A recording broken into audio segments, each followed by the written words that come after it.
আল্লাহর পথে চলো, কারণ কবর শুধু দেহ নয়, আমলও ধারণ করে।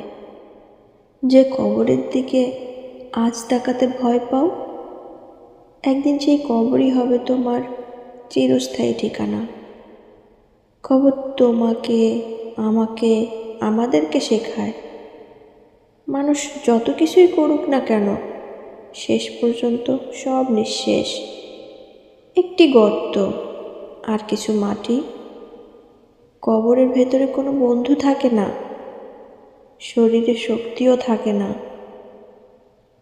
শুধু তোমার আমলগুলো সঙ্গী হয়ে থাকবে।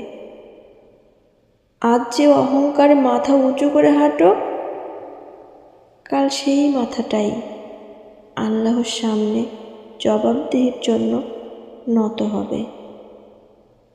তাই দুনিয়ায় থাকতেই নিজেকে শোধরাও, যেন কবর হয় অন্ধকার নয়, বরং নূরে ভরা শান্তিময়।